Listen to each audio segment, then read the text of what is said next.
Magandang gabi po sa ating lahat, mga kapatid. Magandang gabi rin po, Father Vic. Tayo po ay nasa ika-28 linggo sa karaniwang panahon. Ang ating mga pagbasa ay nagpapaalaala sa kahalagahan ng pagsunod sa Diyos.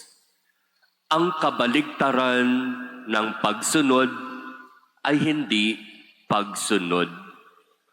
Alam nating lahat na kung hindi tayo susunod sa Diyos, ang kapalit nito para sa atin ay kapahamakan, kamatayan.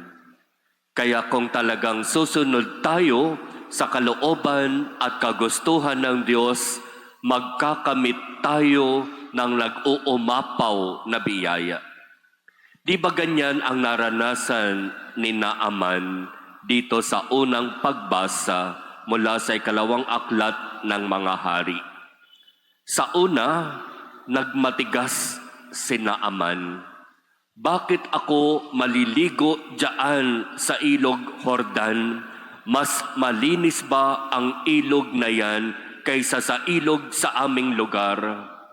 Kung totoosin, maraming mga ilog sa aming lugar na mas maganda, mas malinis kaysa diyan sa ilog na yan. Bakit ako diyan maliligo? Ano bang konteksto? Si Naaman may ketong at sinabi ng propeta sa kanya, para maalis ang ketong, maligo ka sa ilog Jordan. Pero matigas ang ulo nitong si Naaman. Ayaw niyang sumunod. Para sa kanya, mas malinis, mas maganda ang ilog sa aming lugar kaysa diyan. Pero pinakiusapan ng mga kasama niya si Naaman. Sundin mo na si Propeta Eliseo. Wala namang mawawala sa iyo. Pag naligo ka diyan at totoo ang sinasabi ng propeta, gagaling ka. Ang balat mo ay magiging singkinis ng balat ng sanggol. Walang mawawala kung susunod ka. At dahil sa pakiusap na yon, si Naaman ay lumublob sa ilog Jordan. At pag-ahon niya, naging napakakinis ang kanyang balat, nawala ang ketong. Kung minsan, ang katigasan ng ulo natin ang nagiging hadlang para matanggap natin ang nag-uumapaw na biyaya ng Diyos. Sa panimula, hindi matanggap ni Naaman ang biyaya sapagkat nagmatigas siya. Para sa kanya, ano ba naman ang pagkakaiba ng ilog na yan? Pero hindi. Ang hinahanap dito ay ang pagsunod sa kung ano ang ipinapasabi ng sugo ng Diyos, ng propeta ni Yahweh. At dahil propeta ni Yahweh, ang kanyang salita ay salita mula sa Diyos. Di ba iyon ang ibig sabihin ng propeta? Ang lahat ng kanyang sinasabi ay ang kung ano lamang ang ipinapasabi ni Yahweh. Walang labis, walang kulang. At kung sinasabi ni Propeta Eliseo, lumublob ka sa ilog Jordan, iyon ang ipinapasabi ni Yahweh. Ang hindi pagsunod sa sinasabi ng propeta ay pagbabaliwala sa kung ano ang mensahe ni Yahweh. At ang hindi pagsunod sa sinasabi ng propeta ay malinaw na pagsuway sa kung ano ang gusto ni Yahweh. Kaya nga, matapos na mapakiusapan at nagdesisyon lumublob sa ilog Jordan, doon nakamit ni Naaman ang kagalingan.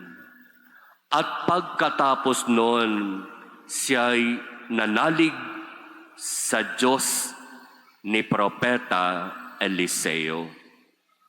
Dahil ako'y gumaling at dahil sinabi mo, lumublob ako sa ilog Jordan, ako'y mananalig sa iyong Diyos simula ngayon. At nakiusap pa siya kung maaaring magdala ng mga lupa mula dito sa ilog Jordan at dadalhin niya sa kanyang bayan upang ang kanyang bayan katulad niya ay sumamba rin sa Diyos na sinasamba ni Propeta Eliseo. Iyon ang ibig sabihin ng pagsunod sa Diyos. Maaaring hindi natin naiintindihan, pero kailangan muna nating sumunod. At sa pagsunod, marami pang kasunod na biyaya at pagpapala. At di ba ganyan din ang naranasan nitong 10 ketongin sa Ebanghelyo? Nagsisigaw sila, Jesus, Panginoon, maawa ka sa amin. May ketong kami, may sakit kami na nakakahawa. Walang gustong lumapit sa amin. Nilalayuan kami, maging ng aming pamilya. Maawa ka sa amin. At si Jesus na maawain, nahabag sa kanila. Agad sinabi ni Jesus, magpunta kayo sa mga pari, magpasuri kayo doon, at sila ang magpapatunay na kayo ay magaling na at makakabalik na kayo sa inyong pamilya. At habang naglalakad sila papunta sa mga pari, napansin nila sila'y gumaling. Talagang si Jesus ang tagapagpagaling. Talagang si Jesus sa kanyang pagkamaawain ay nagbibigay kagalingan sa mga taong may matinding karamdaman. Pero nung maramdaman ng isa sa 10 na siya'y gumaling, sa halip na magpunta sa mga pari, siya'y nagbalik, nagpatira pa sa harapan ni Jesus, nagpasalamat at nagpuri.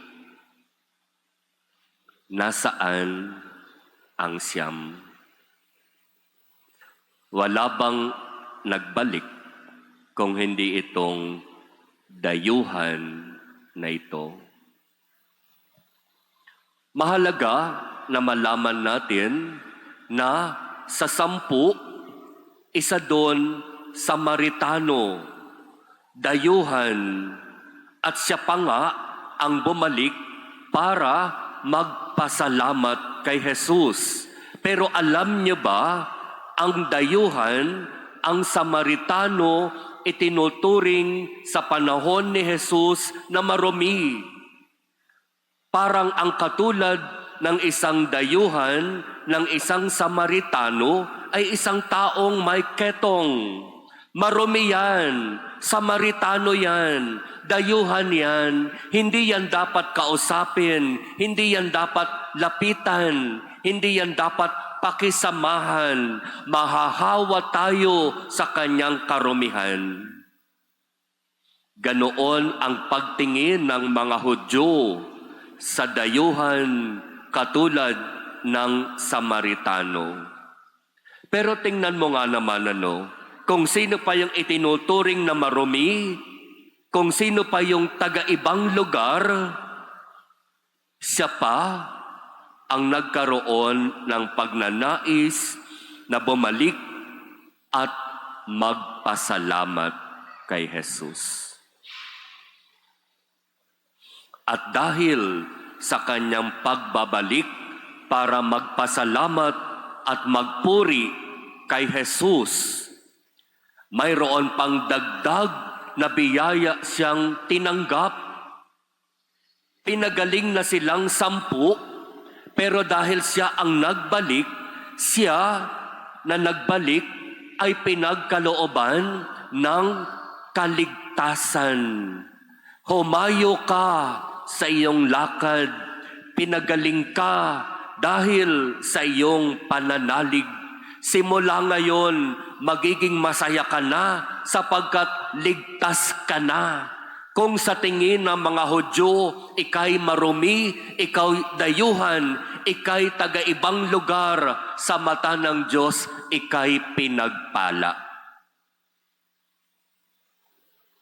Ganito ang biyaya na ibubuhos ng Diyos sa atin kung magiging bukas lamang ang ating isip sa kung ano ang inaasahan ng Diyos sa atin.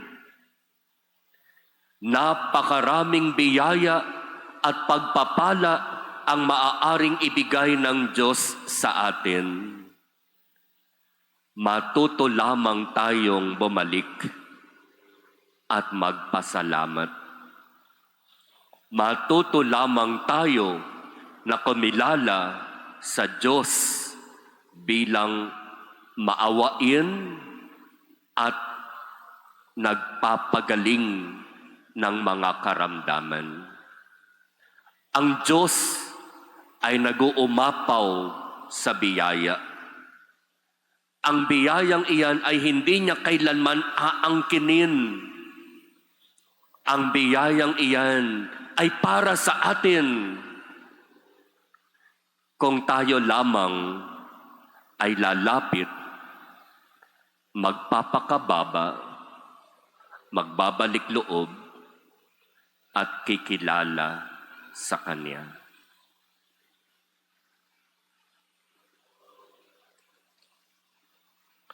Amen.